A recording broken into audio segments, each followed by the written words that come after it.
Chelsea's win at Liverpool leaves the title race quite literally a three-horse race. Don't forget, Liverpool are still top of the table. A point against Chelsea, I think, would have seen them win the title. Now I think it's a different ball game. I think the first thing I've got to do, like everybody else who loves the game, you've got to pay tribute to Jose Mourinho again. He's been around the globe, he's won trophies, he's won titles. And he's done that essentially by working out opposition, then looking at his own team, selecting the right players, and then giving them a strategy and a plan and a belief to execute those plans seamlessly. I mean, Liverpool a couple of weeks back had beaten Man City 3-2, quite fortuitously I think. City had come back from 2-0 down, could have snatched it. But yesterday, and I think we all believe that Chelsea, if there was going to be a team that could upset Liverpool's apple cart, it would be Chelsea. So said, so done. To a man, including the substitutes. They've gone out there, defended resolutely, and then mugged Liverpool on their home turf. A wonderful, wonderful performance by Chelsea. It's funny, they're still off the pace a little bit, I think by 2 points. It lets City back into the race, because if they win their game in hand, goal difference will see them going top. And they've done goal difference before, haven't they? A couple of seasons ago, lastminute.com, beating Man United to the title. So you've got to make City favourites now, but that might change by the weekend. Who knows what's going to happen? But where does it leave the title race? It leaves it, as far as I'm concerned, since the inception of the Premier League, the greatest title race ever. There were 4, then there were 3. And you thought 3 might become 2.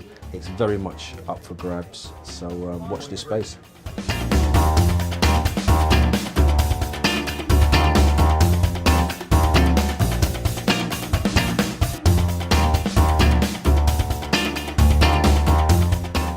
Jose Mourinho is the king of mind games. So when he rules his team at the Premier League scrap, what it does, it takes the pressure off. So if they'd lost at Anfield, I told you they weren't ready.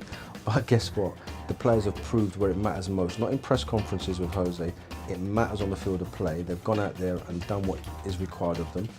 And don't forget, to some degree, that was a second string Chelsea team that went out and beat Liverpool. So there was no Eden Hazard and people like that who got the Young Player of the Year award on Sunday night. So I think Chelsea, due to their manager, and I selected them to win the title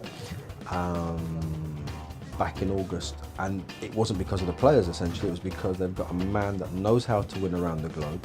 He knows how to get the best out of his players. So said, so done. I think Chelsea will really kick themselves should they not win the title this year. They have lost to Stoke, they've lost at home to Sunderland, 77 match unbeaten run at Stamford Bridge going. It's been, if you like, the smaller sides that they've tripped up on, but in terms of the teams around them, they've beaten both Manchester City and Liverpool home and away. Now, you know, if Chelsea don't win the title, I think they'll be shedding a little tear in the corner of Stamford Bridge, because they patently are good enough, they've just let themselves down when it's mattered most.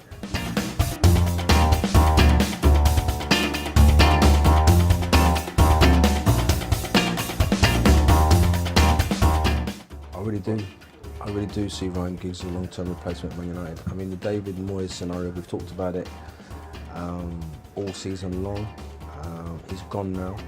What I would like to say, I think that the manner in which he departed in Manchester United wasn't done with the greatest bit of class that United are traditionally known for. But Ryan Giggs, he's done his badges, or he's doing his badges in terms of coaching qualifications. He's an absolute legend. Got off to a winning start on Saturday, 4-0 against Norwich. That's the easy bit. It's those difficult away games, it's those difficult cup games that follow on the back of Champions League matches. As I understand it, is Louis van Gaal, the Dutchman, will get the job at Old Trafford. And as I understand it, Ryan Giggs will be his number 2. I think it's just a matter of time before Ryan Giggs gets rid of the word interim and it just says Manchester United manager, because he loves the club, he knows the club, still eligible to play as well.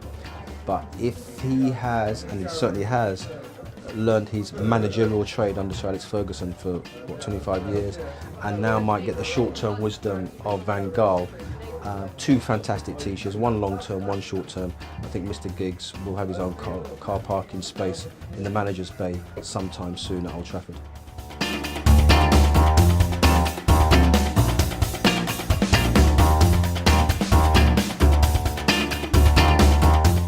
They certainly can.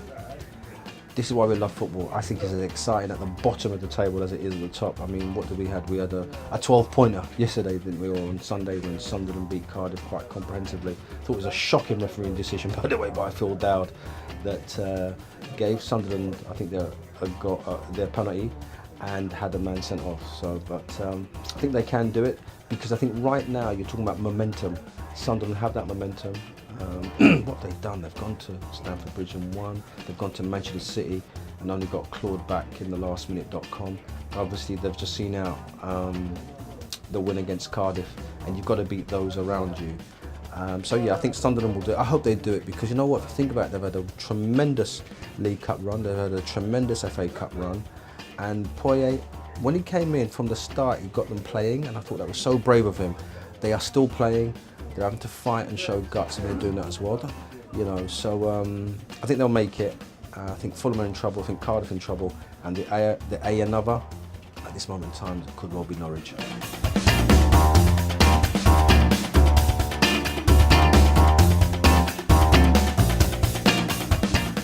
Luis Suarez totally deserves to be Player of the Year. I think Yaya Toure deserves a massive shout as well.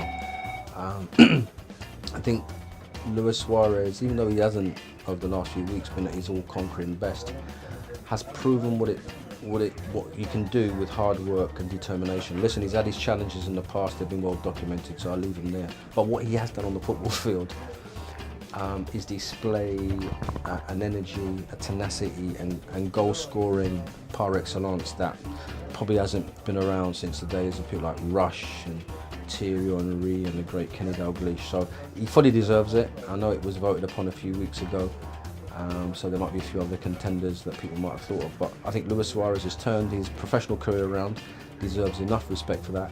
Will he now end up with a double? Will he end up with not only the Player of the Year but the Premier League title? He's obviously got the one pot in his hand already. Will he have the other? I say ... to that. It may not happen now.